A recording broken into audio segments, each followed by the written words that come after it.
Hi everyone. This video is about the AP Language and Composition course updates and how they work with the Language of Composition 2nd and 3rd editions. My name is Megan Pankiewicz and I'm one of the co-authors on the 3rd edition. The information and insight you'll find in this video was created with my esteemed colleagues, Reneé Shea, Scanlon, and Aufses.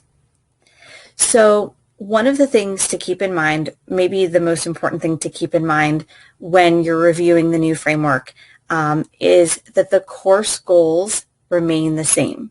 So I know that is a great relief to all of us who are teaching this course, myself included. We can all take a deep breath. We are still following the same mission, which is to develop critical literacy for our students and to facilitate intellectually responsible civic engagement. So if the course goals are the same, then that means our instructional goals are also the same. The reading and writing students do in the course should deepen and expand their understanding of how written language functions rhetorically, to communicate writers' intentions and elicit readers' responses in particular situations. Okay, so we've been receiving a lot of questions. And we want to make sure that we support you and your students as much as possible. So let's just clarify what this framework is and what it isn't. So what is the goal of this new framework? Well, according to the College Board, the framework seeks to codify the skills and concepts of the course and create a unit structure to organize their resources and supports. Number 2, what has changed about the course? Is this a redesign? No, this is not a redesign. So again, we're taking deep breaths. Redesigns change the skills and content of a course. The skills and concepts of this course are unchanged. 3, is the framework a curriculum? No, this is not a lockstep curriculum. 4, what do I have to change? Nothing if you don't want to. So the course is still arranged around the 4 big ideas, what the College Board identifies as the 4 big ideas for this course: the rhetorical situation, claims and evidence, reasoning and organization, and style. According to the College Board, the new framework does not limit the ways AP Lang teachers can organize the course. Again, we're taking a deep breath. This is a huge relief, right? Because we know that while a framework can be a very helpful guide and it's essential to building a house, we also know that a framework is not what makes it a home. And we know that those decisions that we make as individual teachers with our students about how to organize our course, the texts we want to use, the topics we want to discuss, the activities we plan, those are the decisions that create the energy and the community that we love when we're teaching this course. So this is a great relief that the framework does not mandate how you organize the teaching of your course. So the Language of Composition 3rd edition and 2nd edition already address all of the skills, all of those 4 big ideas presented in the new College Board framework. And we cover those in the opening chapters. So chapter 1 is where we introduce the concept of rhetoric and the rhetorical situation. Chapter 2 is where we guide students through that process of close reading.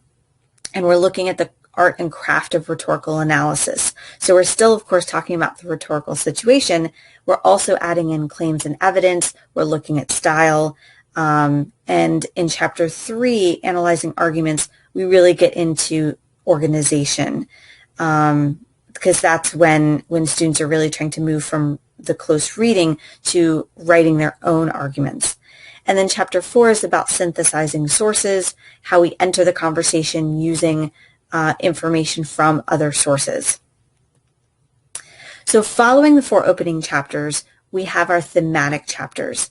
And in those thematic chapters, we're looking at each thematic chapter has text that is centered around an essential question. And after each text, we have questions that connect directly back to those big ideas. And again, all of those big ideas are within the framework the College Board has created. So we have exploring the text questions, we have questions for discussion, questions on style and structure, and suggestions for writing which again address all of those framework skills. Also, at the end of each thematic chapter, we provide an opportunity for students to see how sources interact on a specific focus within the larger topic, and we call that specific focus a conversation.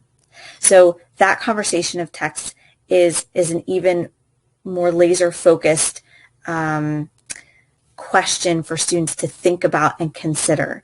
And we firmly believe in this idea of having students think about a particular topic.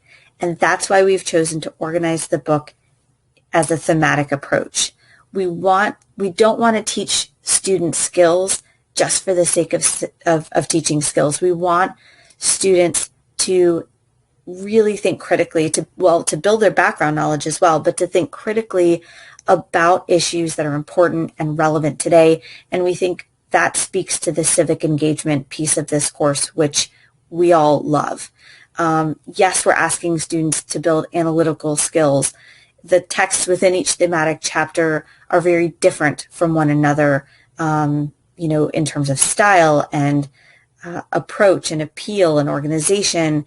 So we are asking students to look at different kinds of texts when they're analyzing, but we also want texts that are going to spark class discussion. We want kids thinking about these issues from a variety of perspectives. We want them to be engaged because that's what bridges the gap between, the academic intention of the course and the larger lifelong goal, which is to get kids thinking about issues that matter far beyond the end of the school year. We want to give them a reason to care about rhetoric. So these pictures here you can see are just a sample of some of those thematic chapters and the essential questions. Our first thematic chapter is about education, which seemed like a fitting place to start. To what extent do our schools serve the goals of a true education? Some of our others include the environment, what is our responsibility to the natural environment, and money, what is the role of money in our everyday lives? As I mentioned before, we also believe that we need to give students the highest quality writers and text, a variety of texts, a variety of writers, both classic and contemporary, both print and visual. So we have this framework from the College Board, and we have the language of composition. How do we make sure that we know what to do with both of these things? Well, we've got you covered. What we've done is we've created pacing guides for both the second edition and the third edition that are available for you that parallel the textbook and the College Board framework. So the unit-based pacing guide follows the units skill by skill and locates for you all of the relevant resources, readings, and questions that are applicable to that skill in the language of composition. So the College Board has identified in their framework a strand, whether it's reading or writing.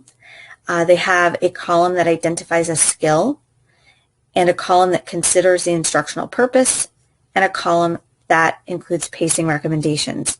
What we've included and embedded is the language of composition instructional material. Where do you go within the book to accomplish and to teach the skill? So let me show you what I mean.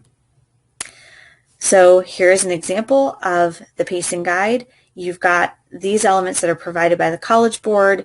Let's say we're looking at skill 1.A, identify and describe the components of the rhetorical situation. Okay, so over here you have the instructional purpose. Of course, first you have to introduce the basic elements. Boom, here it is, read chapter 1, it's page 4 through 9. Now, of course, you're not just going to tell kids, hey, read chapter 1, but we're telling you, here's where the information is in the textbook that you can use with your students the best way you see fit. Then, of course, after you introduce something, we know you have to have your students practice the analysis. So we, again, guide you to specific activities where students can practice identifying and describing the components of the rhetorical situation.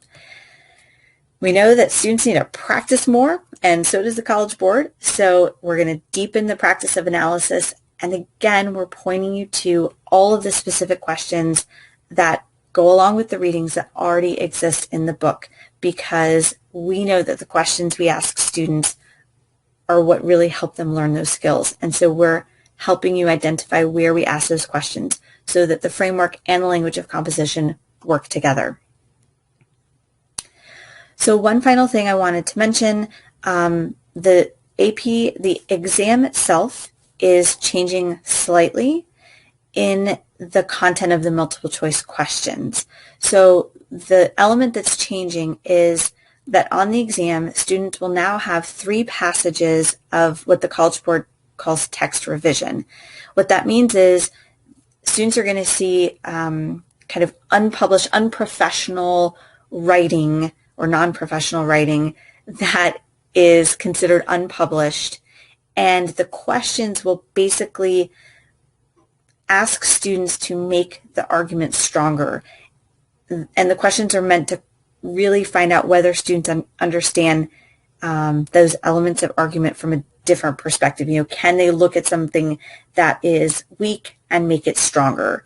So we are creating materials that will help you and your students really practice that skill in a multiple choice format. So we've got you covered on that. If or when you want that information, we will have it posted here.